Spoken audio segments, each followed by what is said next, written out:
أعوذ بالله من الشيطان الرجيم. بسم الله الرحمن الرحيم. حي على الفلاح. کہ میں اپنے پہلے مقرر مولانا ثناء اللہ صاحب کو آواز دوں گا. آپ اصلاح معاشرہ پر خطاب فرمائیں. مولانا ثناء اللہ صاحب.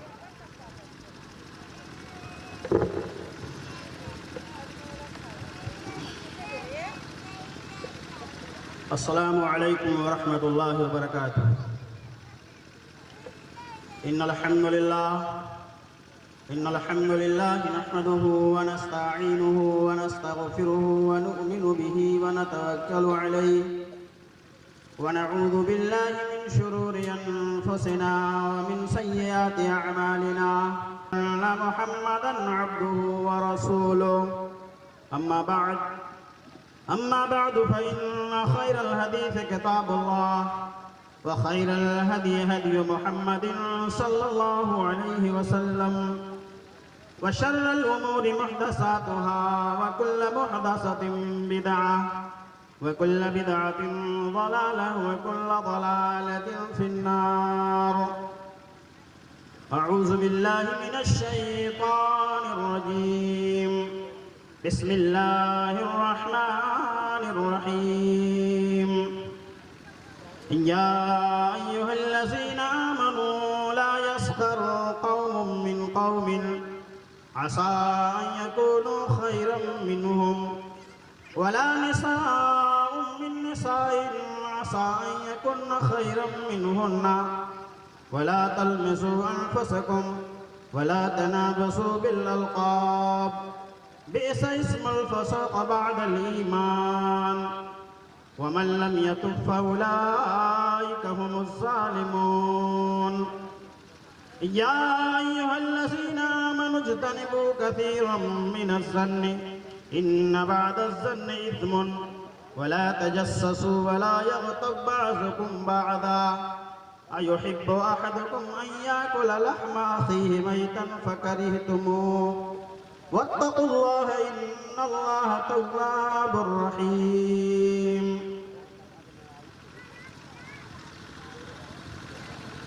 قابل قدر جلسے کی صدارت کر رہے استاد محترم حضرت مولانا خورشید احمد سلفی صاحب، اسٹیج پہ تشریف فرما معزز و مکرم علماء کرام، دور اور نزدیک سے تشریف فرما معزز سامعین و سامعات، حمد و صلاۃ کے بعد آقائے نامدار تاجدار مدنی احمد مصطفیٰ جناب محمد الرسول اللہ صلی اللہ علیہ وآلہ وسلم پہ بے شمار درود و سلام نازل ہو. پڑھیے اللہم صلی علی محمد وعلی آل محمد کما صلیت علی ابراہیم وعلی آل ابراہیم انکا حمید مجید. اللہم بارک علی محمد وعلی آل محمد کما بارکت علی ابراہیم وعلی آل ابراہیم انکا حمید مجید. محترم حضرات، قرآن مقدس کے 2 آیات آپ کے سامنے تلاوت کیے گئے ہیں. اللہ رب العالمین ان آیات کے اندر ارشاد فرماتے ہیں، یا ایھا الذین آمنوا لا یسخر قوم من قوم. اے مومنو، اے ایمان والو، تم میں سے کوئی مرد کسی عورت پہ نہ ہنسے. عسیٰ ان یکونوا خیرا منہم، ہو سکتا ہے کہ وہ جس پہ ہنس رہا ہے وہ ان سے بہتر ہو. ولا نساء من نساء، اور کوئی عورت کسی عورت کا مذاق نہ اڑائے. عسیٰ ان یکن خیرا منہن، ہو سکتا ہے کہ وہ عورتیں جو ان عورتوں پہ ہنس رہی ہوں وہ ان سے بہتر ہوں. ولا تلمزوا انفسکم، تم ایک دوسرے کو طعنہ نہ دو، عیب نہ لگاؤ. ولا تنابزوا بالالقاب، اور کسی کو برے القاب سے برے ناموں سے یاد نہ کرو. بئس اسم الفسوق بعد الایمان، ایمان کے بعد کسی کو برے نام سے پکارنا کتنا برا ہے. وَمَن لَمْ يَتُبْ فَأُولَٰئِكَ هُمُ الظَّالِمِينَ، جس نے توبہ نہ کیا وہی ظالم ہے. محترم حضرات، اس آیت کریمہ کے اندر اللہ رب العالمین نے بہت ہی اہم باتوں کی طرف اشارہ کیا ہے. آج ہم اپنے معاشرے کے اندر نگاہ اٹھا کر کے دیکھیں، گلی محلوں میں دیکھیں، آج یہ برائی بالکل عام ہو چکی ہے. اللہ رب العالمین نے سب سے پہلے جس برائی کی طرف اشارہ کیا اس آیت کریمہ کے اندر وہ مذاق ہے. کہ ایک مسلمان، ایک قوم، ایک جماعت، ایک مرد کسی مرد کا مذاق اڑائے، اس کا ٹھٹھا کرے، اس کا ہنسی اڑائے. اور قرآن نے آگے فرمایا بھی ہو سکتا ہے جس کا ہم مذاق اڑا رہے ہوں، جس کا ہم ٹھٹھا کرتے ہوں، وہ ہم سے بہتر ہو. اس معاملے میں،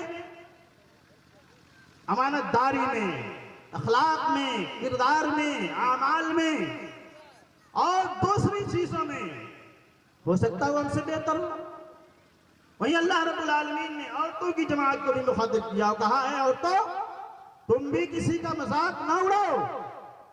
ہو سکتا ہے تم جس عورت کا مذاق اڑا رہی ہو وہ تم سے بہتر ہو، اخلاق میں، کردار میں، اعمال میں، تقوی میں، امانت داری میں، دیانت داری میں. اس لیے تم یہ کام مت کرو. اسلام نے قطعاً اس چیز کی اجازت نہیں دی کہ ایک انسان اپنے جیسے دوسرے انسان کا مذاق محض اس لیے اڑائے کہ وہ غریب ہے، اس کے پاس بینک بیلنس نہیں ہے، اس کے پاس روپے پیسے نہیں ہیں، یا وہ کس ذات کا ہے، کس برادری کا ہے، کس نسل کا ہے. نسل کی بنا پر، ملک کی بنا پر، ذات کی بنا پر اور دوسری چیزوں کی بنا پر کوئی مرد کسی کا مذاق اڑائے، اسلام اس کی اجازت نہیں دیتا. اللہ رب العالمین نے اس آیت کریمہ کے اندر مرد اور عورت دونوں کو الگ الگ بیان کیا، الگ الگ کہا اللہ نے. ورنہ آپ قرآن کے اندر دیکھو بیشتر مقامات پہ اللہ رب العالمین نے مرد اور عورت کا تذکرہ ایک ساتھ کیا ہے، لیکن اس کی اہمیت کو مد نظر رکھتے ہوئے اللہ نے یہاں ایک ساتھ نہیں الگ الگ دونوں کا ذکر کیا اور کہا کوئی کسی کا مذاق نہ اڑائے. ایک چیز آپ سمجھیں، کوئی کسی کا مذاق کیوں اڑاتا ہے، کوئی کسی سے استہزاء کیوں کرتا ہے، کوئی کسی کا ٹھٹھا کیوں کرتا ہے؟ وجہ یہ ہے کہ وہ آدمی، وہ انسان اپنے جیسے اس دوسرے انسان کو، اس بھائی کو اپنے سے حقیر سمجھتا ہے، کمتر سمجھتا ہے، اپنے سے نیچ سمجھتا ہے، اس لیے وہ اپنے اس بھائی کا مذاق اڑاتا ہے. اسلام کے اندر آپ دیکھو گے، اسلام کے اندر اگر کسی کو کوئی مقام حاصل ہے، کوئی فضیلت ہے، کوئی مرتبہ ہے، کوئی مقام ہے، تو قرآن نے نہ مال دیا، نہ دولت، نہ ذات، نہ برادری، نہ حسب و نسب، کسی چیز کا تذکرہ نہیں کیا. قرآن نے کہا اگر کسی کو بڑا کوئی مقام حاصل ہے، کوئی افضل ہے، کوئی بڑا ہے، تو قرآن نے کہا وہ تقوی والا آدمی ہو، پرہیزگار ہو، متقی ہو، اللہ والا ہو، اللہ سے ڈرنے والا ہو، اس کے سارے معاملات دین کے دائرے میں ہوتے ہوں، شریعت کے دائرے میں ہوتے ہوں، وہ آدمی افضل ہے اللہ کی نگاہ میں. میرے بھائیوں قرآن عزیز آپ پڑھو، اللہ رب العالمین نے فرمایا اس کے اندر اور بیان کیا کہ پیدائش میں سارے لوگ ایک جیسے ہیں. اللہ رب العالمین نے ارشاد فرمایا یا ایھا الناس انا خلقناکم من ذکر و انثی وجعلناکم شعوبا وقبائل لتعارفوا ان اکرمکم عند اللہ اتقاکم. اللہ نے فرمایا اے لوگوں، اللہ کا خطاب سارے لوگوں سے ہو رہا ہے، اے لوگوں اِنَّا خَلَقْنَاكُم مِّن ذَكَرٍ وَأُنثَىٰ، ہم نے تم کو ایک مرد اور ایک عورت سے پیدا کیا. وَجَعَلْنَاكُمْ شُعُوبًا وَقَبَائِلَ، ہم نے خاندان بنائے، ہم نے قبیلے بنائے، لتعارفوا تاکہ تمہاری پہچان ہو سکے، ان اکرمکم عند اللہ اتقاکم، اللہ کے نزدیک معزز وہ ہے، اللہ کے نزدیک بڑا وہ ہے، اللہ کے نزدیک بزرگی والا وہ ہے جو تقوی والا ہو، جس کے اندر تقوی ہو۔ اور مسلم کی ایک روایت ہے، آپ جب دیکھیں گے اس کو، اللہ کے نبی نے فرمایا تھا کہ اللہ تعالیٰ یہ نہیں دیکھتا کہ آپ کتنے خوبصورت ہو، اللہ یہ نہیں دیکھتا آپ کتنے مالدار ہو، اللہ یہ نہیں دیکھتا آپ کتنے قد و قامت والے ہو، اللہ تعالیٰ تو آپ کے دلوں کو دیکھتا ہے، تقوی کو دیکھتا ہے، آپ کے پرہیزگاری کو دیکھتا ہے۔ اللہ کے نبی نے ارشاد فرمایا ان اللہ تعالیٰ لا ينظر الى اجسامکم ولا الى صورکم ولكن ينظر الى تقواکم۔ مسلم کی روایت، اللہ کے نبی نے فرمایا اللہ تمہارے جسموں کو نہیں دیکھتا، اللہ تمہاری صورتوں کو نہیں دیکھتا، اللہ تعالیٰ تمہارے تقوی کو دیکھتا ہے۔ اسلام کے اندر چاہے وہ غریب ہو، چاہے امیر ہو، چاہے جس مقام پہ فائز ہو، اگر وہ متقی ہے، پرہیزگار ہے، اللہ سے ڈرنے والا ہے، تو وہی آدمی اللہ کے نزدیک معزز ہے، اللہ کے نزدیک وہی بہتر ہے۔ میرے بھائیوں، آج معاشرے کے اندر ہم ایک دوسرے کی برائی کرتے ہیں، ایک دوسرے کا مذاق اڑاتے ہیں، ایک دوسرے کا ٹھٹھا اڑاتے ہیں، محض اس لیے کہ وہ میرا بھائی غریب ہے، اس کے پاس لگژری گاڑیاں نہیں ہیں، وہ ہوائی جہاز سے سفر نہیں کرتا ہے، اس کے پاس بنگلے نہیں ہیں، اس کے پاس بینک بیلنس نہیں ہے، اس لیے مذاق اڑایا جاتا ہے۔ اللہ رب العالمین کو یہ قطعاً پسند نہیں ہے۔ اللہ کے نبی نے فرمایا تھا کہ مخلوقات میں سب سے برے مخلوق وہ ہیں جو کسی کو اپنے سے حقیر سمجھے، کمتر سمجھے۔ میرے بھائیوں، اللہ کے نبی کی اس حدیث کو آپ سامنے رکھیے، اپنی زندگی کو دیکھیے، آپ شب و روز کی زندگی کا نظر ڈالیے، دیکھیے آج کتنے لوگ ہیں جو اس بیماری کے شکار ہیں، کتنے لوگ ہیں جو اس بیماری میں پھنسے ہوئے ہیں، اپنے سے نچلے لوگوں کو، اپنے سے غریب لوگوں کو وہ مذاق کرتے ہیں، ان کا ٹھٹھا اڑاتے ہیں، کتنے لوگ ہیں۔ آج ہمیں اس حدیث کی روشنی میں اپنی اصلاح کرنی چاہیے اور اس ناپاک بیماری کا خاتمہ کرنا چاہیے جو ہمارے اندر آج ہے۔ ہم کسی کا مذاق نہ اڑائیں، ہم کسی کو اپنے سے کمتر اور حقیر نہ سمجھیں، کیونکہ اللہ کی نگاہ میں یہ نہیں ہے کہ ہم کسی کو حقیر سمجھیں۔ میرے بھائیوں، آج معاشرے کے اندر جب ہم نگاہ ڈالتے ہیں اور دیکھتے ہیں تو عقل مند سے لے کر کے بے عقل تک، چھوٹے سے لے کر کے بڑا تک، ہر ایک آج ناپاک بیماری کا شکار ہے۔ آج کئی دفعہ دیکھنے کو ملتا ہے جب ہمارے چھوٹے چھوٹے بچے کسی ایسے محلے سے گزرتے ہیں جو روسا کا محلہ ہوتا ہے، بڑے لوگوں کا محلہ ہوتا ہے، تو ہماری یہ چھوٹے چھوٹے بچے جو معمولی لباس میں ہوتے ہیں، جو معمولی لباس کے اندر ہوتے ہیں، تو ان اعلیٰ گھرانے کے بچے ان کے پیچھے لگ جاتے ہیں، ان کے پیچھے لگ جاتے ہیں، ان کا مذاق اڑاتے ہیں اور ان کے پیچھے تالیاں بجاتے ہیں۔ اور بسا اوقات ایسا بھی ہوتا ہے کہ گالی گلوچ دینے کے ساتھ ساتھ مار بھی دیتے ہیں، مارتے بھی ہیں، پیٹتے بھی ہیں، حالانکہ دونوں طرف بچے ہوتے ہیں، دونوں طرف بچے، ان کو دنیا داری بھی معلوم نہیں ہے، دنیاوی شعور حاصل نہیں ہے، لیکن سوال یہ پیدا ہوتا ہے کہ ان کے اندر یہ بیماری آئی کہاں سے، انہوں نے یہ چیز سیکھا کہاں سے حاصل کیا اس چیز کو۔ جب ہم نگاہ ڈالتے ہیں تو ہم دیکھتے ہیں کہ ہمارا گھر، ہمارا معاشرہ، ہمارے گھر کا ہر فرد، ہمارے گھر کے ذمہ دار، ہمارے گھر کے گارجین یعنی والدین آج اس بیماری کے شکار ہیں، کیونکہ وہ بچہ اپنے والدین کو دیکھتا ہے کہ اس ان کے والدین اپنے غلاموں کے ساتھ، نوکروں کے ساتھ جانوروں جیسا سلوک کرتے ہیں۔ وہ دیکھتے ہیں کہ ان کے والدین کے سامنے اگر کوئی بھکاری آ گیا، کوئی اگر غریب آ گیا، اس نے اپنا ہاتھ پھیلا دیا، بھیا پیسہ دے دو، بھیا روپے دے دو، میں غریب ہوں، تو وہ والدین اس بھکاری کو ڈانٹتے ہیں، جھڑکتے ہیں، بولتے ہیں۔ وہ بچہ دیکھتا ہے کہ اس کے والدین یا ان کے گھر کا کوئی بھی فرد اپنی نجی گفتگو سے لے کر کے اجتماعی گفتگو تک اپنے سے لوور کلاس کے لوگوں کو، اپنے سے نچلے کلاس کے لوگوں کو وہ مذاق اڑاتا ہے، ٹھٹھا کرتا ہے۔ تو ان بچوں نے اپنے اندر یہ چیز اپنے والدین سے سیکھی۔ اللہ کے نبی نے فرمایا تھا کہ والدین کا گود بچوں کا سب سے پہلا مکتب ہوتا ہے۔ میرے بھائیوں، یہ بچے ہمارے نقال ہوتے ہیں، والدین کے نقال ہوتے ہیں، گھر کی ساری چیزوں کو دیکھتے ہیں اور اس کو نقل کرتے ہیں۔ وہ دیکھا کہ ہمارے والدین کا یہ رویہ ہے معاشرے کے تعلق سے، لوگوں کے تعلق سے، کہ وہ اپنے سے نیچے کے لوگوں کا کا مذاق اڑاتے ہیں، ٹھٹھا کرتے ہیں، ان کے اندر بھی یہ شیطانی بیماری بچپنے ہی سے آ گئی۔ اے مسلمانوں، اے اللہ کے بندو، اے اللہ والو، اے لوگو، سوچو اللہ رب العالمین کو یہ چیز پسند نہیں ہے۔ اللہ رب العالمین کی نگاہ میں ایک مسلم کی عزت، ایک مسلم کی کرامت، ایک مسلم کا وقار اتنے ہی محبوب ہے جتنا کعبے کا ہے۔ یعنی اللہ رب العالمین کی نگاہ میں جتنا کعبہ مقدسہ محترم ہے، ویسے ایک مسلمان کا مال، ایک مسلمان کا جان، ایک مسلمان کی کرامت، ایک مسلمان کی عزت بھی اتنے ہی محترم ہے۔ اس لیے آج ہمیں اپنے اندر دیکھنا ہوگا اور دیکھ کر کے اپنے آپ کو اسلامی سانچے میں، اسلامی ماحول میں اپنے آپ کو ڈھالنا ہوگا، اور یہ بیماری جو ہمارے اندر گھر کر آئی ہے ہمیں اس کو دور کرنا ہوگا، ورنہ یقین مانو کل اللہ رب العالمین کے یہاں ہماری پکڑ ہوگی، اللہ رب العالمین ہمیں سزا دے گا، اللہ رب العالمین ہمیں سزا دے گا۔ اس لیے اگر ہم چاہتے ہیں کہ اللہ ہم سے خوش ہو جائے، اللہ کا رسول خوش ہو جائے، تو ہمیں اس بیماری کو دور پھینکنا ہوگا۔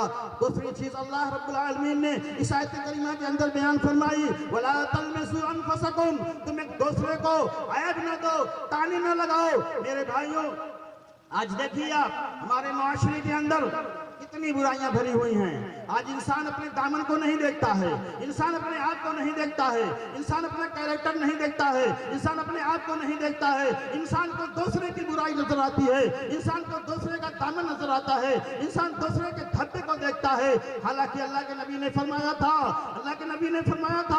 يُبْصِرُ أَحَدُكُمُ الْقَذَاةَ فِي عَيْنِهِ وَيَنْسَى الْجِزَاءَ فی عینہ۔ اللہ کے نبی نے فرمایا تھا کہ اے لوگوں، تم لوگوں کو دوسروں کی آنکھوں میں پڑا ہوا تنکا دکھائی دے دیتا ہے، لیکن اپنے آنکھ میں پڑا ہوا شاطر دکھائی نہیں دیتا، تمہیں اپنے دامن پہ لگا ہوا دھبا دکھائی نہیں دیتا۔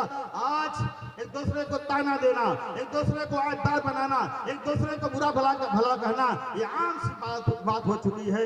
میرے بھائیوں، بزرگوں اور دوستوں، ایک سب سے بڑی بیماری ہمارے سماج کے اندر، ہمارے معاشرے کے اندر یہ ہے کہ جب ہمارے گھر میں کوئی بہو آتی ہے، نئی نویلی کو بہو آتی ہے، اور ایک آدھ مہینہ ایک آدھ سال ہوتا ہے، اس بیوی کو، اس بہو کو، اس بچی کو جب بچہ نہیں ہوتا ہے، اب دنیا بھر کی چیزیں کہی جاتی ہیں۔ شوہر الگ تانے مارتا ہے، بہو الگ تانے مارتی ہے، ساس الگ تانے مارتی ہے، نندیں الگ تانے مارتی ہیں، اس کا شوہر الگ تانا مارتا ہے۔ ایک سال ہو گیا تمہیں کوئی بچہ نہیں ہوا، ایک سال ہو گیا تم بالکل ویسے ہو، تم کو بانجھ ہو معلوم ہوتا ہے۔ آج ہم بانجھ کا لقب دیتے ہیں، اور اس عورت کو بانجھ کا لقب دے کر کے صبح بھی ہم تانے دیتے ہیں، شام کو تانے دیتے ہیں، شوہر تانے دیتا ہے، اور گھر کے دوسرے افراد تانے دیتے ہیں، جھگڑا لڑائی ہوتی ہے اس میں ہم تانے دیتے ہیں۔ وہ عورت چڑھتی ہے، وہ عورت جھڑتی ہے، وہ عورت اپنے آپ میں تکلیف محسوس کرتی ہے۔ میرے بھائیوں، آپ سن لو، آپ کو حق نہیں بنتا کہ آپ کسی عورت کو تانے دو، آپ کو یہ حق نہیں بنتا کہ آپ کسی کو تانے دو، کیونکہ لڑکا دینا نہ دینا، اولاد دینا نہ دینا، یہ اللہ کی بس میں ہے، یہ کسی کے بس میں نہیں ہے۔ آپ قرآن مجید پڑھو، اللہ رب العالمین نے فرمایا وَيَهْبُ لِمَن يَشَاءُ إِنَاثًا وَيَهْبُ لِمَن يَشَاءُ الذُّكُورَ أَوْ يَجَوِّزُهُمْ ذُكْرَانًا وَإِنَاثًا وَيَجْعَلُ مَن يَشَاءُ عَقِيمًا۔ اللہ رب العالمین جسے چاہتا ہے لڑکیاں دیتا ہے، اللہ جسے چاہتا ہے لڑکا اور لڑکیاں دونوں دیتا ہے، اور اللہ جسے چاہتا ہے صرف لڑکے دیتا ہے، اور اللہ جسے چاہتا ہے پانچ بنا دیتا ہے۔ تو یہ اللہ کی قدرت ہے، اللہ جسے چاہے لڑکا دے، اللہ جسے چاہے لڑکی دے دے، اللہ جسے چاہے صرف لڑکے دے۔ ہمیں یہ حق نہیں بنتا ہے کہ ہم اپنے بہنوں کو، اپنی بہوؤں کو ہم تانا دیں کہ تو باج ہے۔ میرے بھائیوں، لڑکا پیدا کرنا یہ اللہ کی مرضی سے ہے۔ اللہ رب العالمین جسے چاہتا ہے لڑکا دیتا ہے، جسے چاہتا ہے نہیں دیتا ہے، یہ کسی انسان کے بس کی بات نہیں ہے۔ اس کے بعد اگر کوئی عورت آتی ہے، صرف لڑکیاں پیدا ہوتی ہیں، تو یہ جاہل سماج، یہ معاشرے کے جاہل لوگ یہ اس لڑکی کو، اس عورت کو پریشان کرتے ہیں، تانے دیتے ہیں ہمیشہ، ارے تو خالی لڑکی پیدا کرتی ہے، اس ملک میں لڑکا نہیں ہوا تو ہم تجھے طلاق دے دیں گے، چھوڑ دے دیں گے۔ اے میرے بھائیوں، آپ دیکھو اللہ رب العالمین نے حضرت شعیب علیہ السلام کو صرف لڑکیاں دی تھیں، اور حضرت یعقوب کو